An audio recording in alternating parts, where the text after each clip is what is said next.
disposable incomes have dramatically declined. People are utilizing local resources and attractions to achieve value in affordable recreation.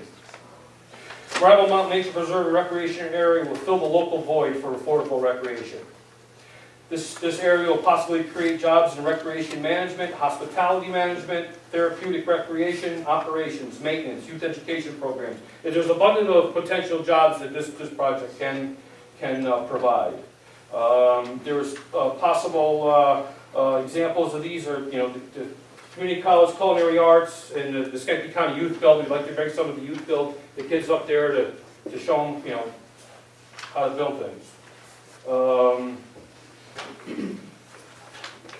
I'll just keep moving on here because I don't want to keep the doors there.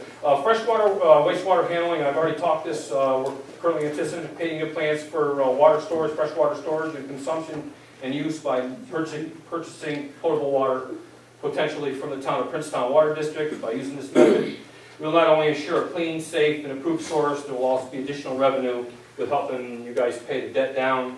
If I have to develop well fields up there and put a whole infrastructure in, it falls under the new New York State Health Department guidelines of a water operator, like George is a water operator. So if I were to develop well fields and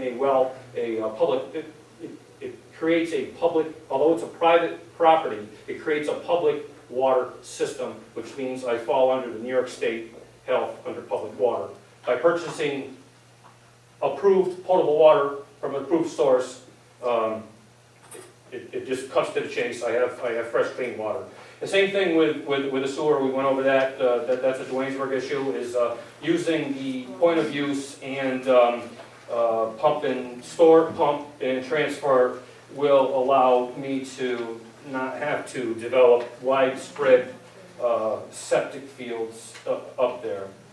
The ownership is still in the private sector. It's going to be privately held by me. There's a ton of permits and approvals. You'll see it in there from top to bottom. In the conclusion, the Rival Mountain Nature Preserve and Recreational Area, when completed, might possibly become one of the last large tract nature areas in the county. Remember, it's 516 acres. It's big. Comparatively speaking, Plotterkill Preserve is owned by the county, and that is just right at 600 acres.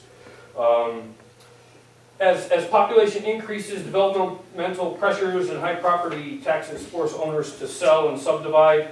Feeling the pain on high property taxes is one of the motivations that I tried to figure the best use of such a big parcel of land and try to do something that will make me happy the rest of my life. And this is what I came up with, this project. The high property taxes force us to sell, subdivide. Last thing I want is 50 houses. One of the downfalls of that, once you cross that Duanesburg town line on that road, the zoning completely changes. Princetown zoning it's in an R5 zone with 200 feet of frontage.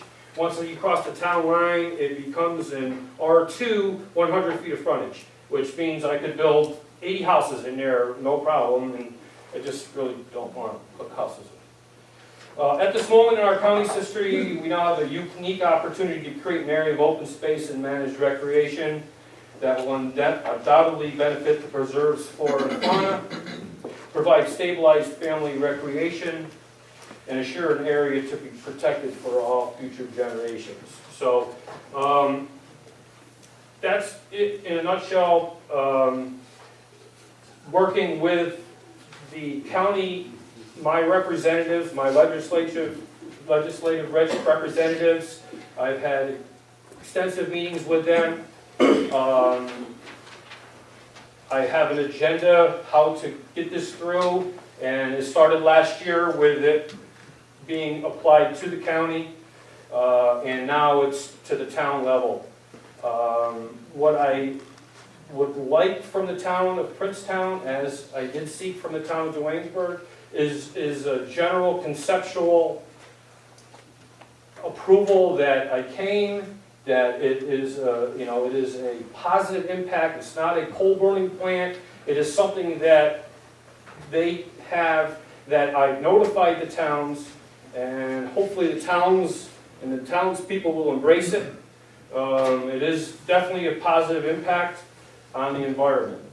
One thing that's not on this map, you won't find it on the map, you won't find it in the book, but on the north end of my property, I've been doing some extensive historical research on, there's a waterfall, and it's a very obscure waterfall. It's my north border. It's called Walker Falls. It's on private property. It's close to 70 feet in height.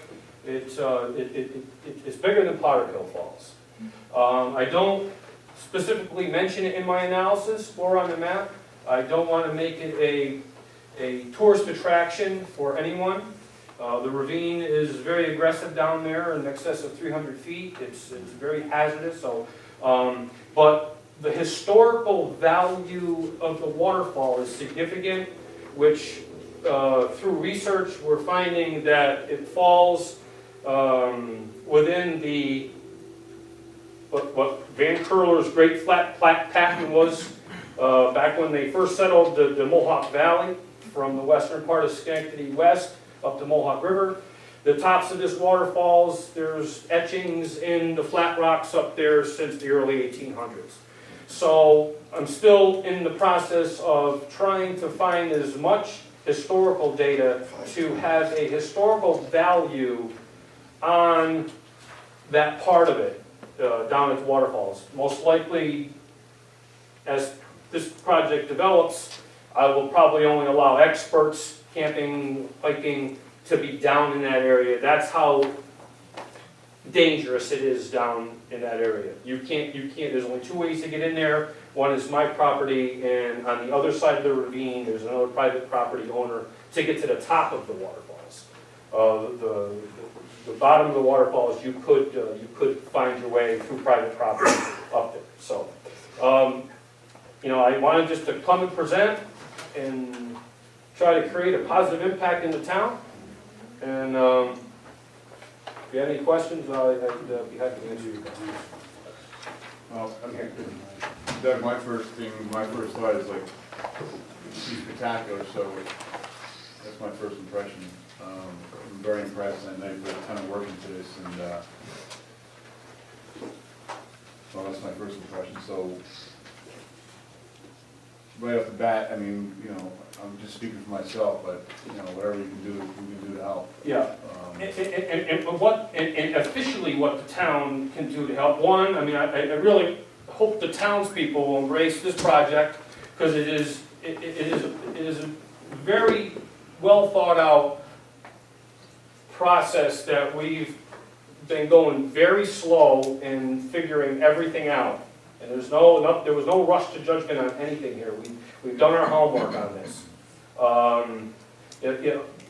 So we're at a stage before we present to Princetown planning and before we present to Duanesburg planning, because everything I do twice. I do for Duane, everything, stand up there, stand up here, because it's a multi-town project. So I could use as much positive feedback from the town board, whether it's through a resolution or some form of something that is on a conceptual basis only. It means, there's been no official review of anything, but at least the county will have some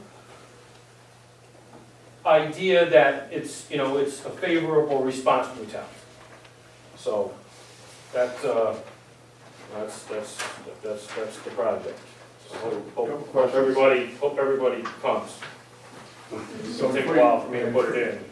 So we can write a letter to the county to kick it off, Yeah. if that helps. Yeah. It actually would go to the four of our representatives. It would be Holly, Tony, Angelo, and Judy D'Agostino. So those four represent our town, and I've sat in with numerous meetings with them to try to get this rolling. the biggest hurdle we have is to shutting the road down.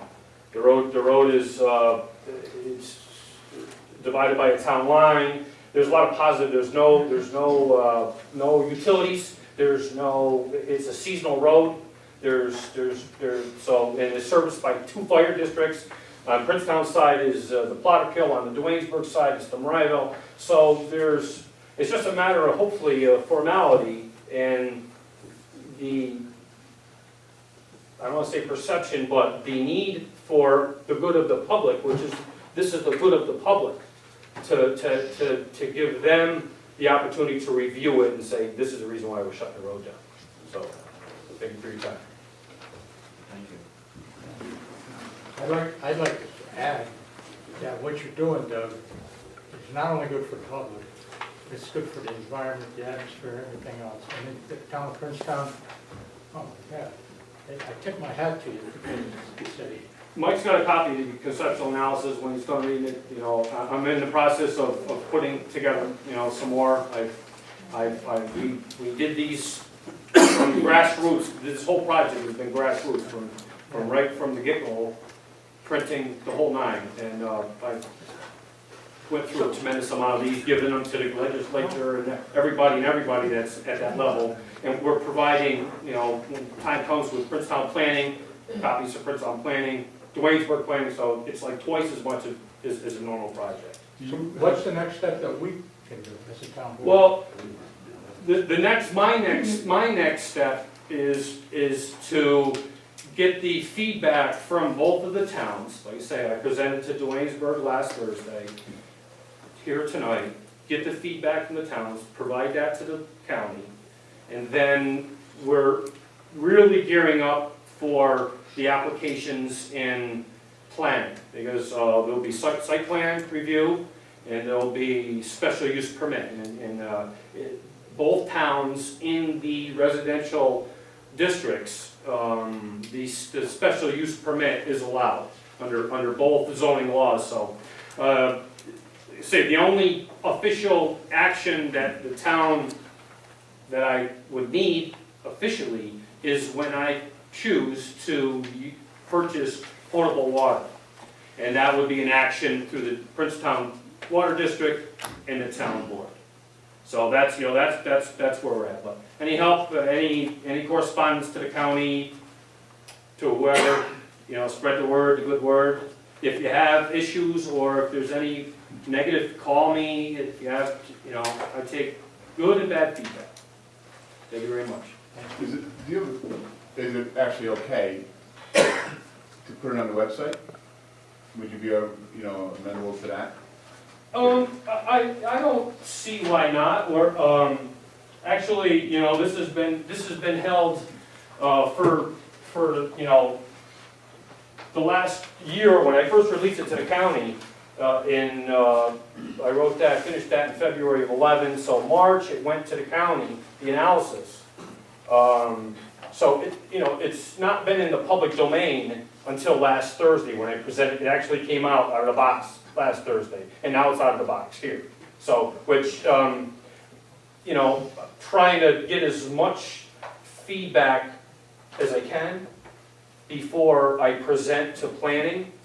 If there's anything that I need to include and change before I start the official process, the planning process, the site plan review, the SECRA, we're starting to develop the whole SECRA plan, and the stormwater. So it's a very, you know, I would kind of say I would probably have a tendency to hold a little bit until we get a little closer to the application process. Once the application's in place, you know, then if somebody wants to, you know, before the public hearings, sure, we'll get it on the website and let everybody look it over and comment, whatever.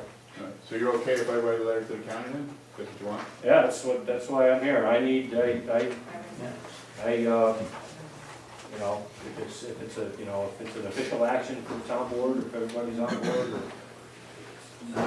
It may be good to have a resolution of the board authorizing the supervisor to write the letter.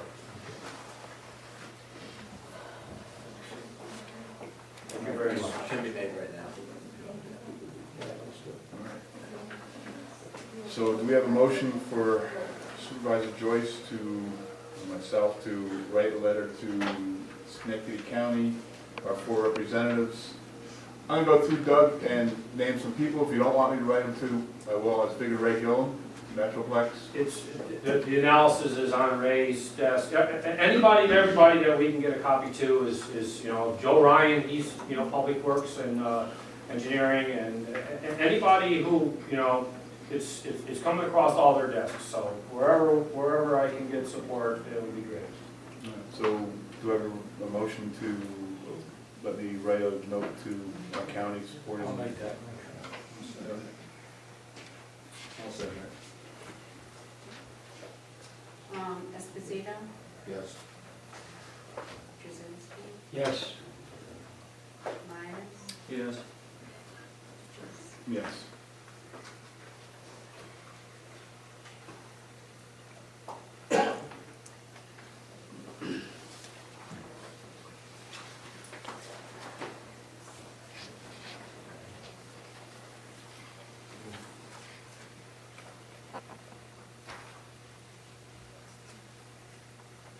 All right. Again, Doug, thank you very much. It's happy the work you've done so far. It's very impressive. So before we move into the regular part of the meeting, just want to review the meeting minutes or meeting rules here. So we've closed down public comment. You know, we appreciate at this point, as the board moves into their business, that any public comment be kept quiet, especially some outbursts are not required. At this point of the meeting, it's the town board doing their business, and so the only comments should be from town board members only. If we've asked a question to someone, great, they can provide their feedback, but at this point, the meeting's closed except for the town board and town board comments. So, with that.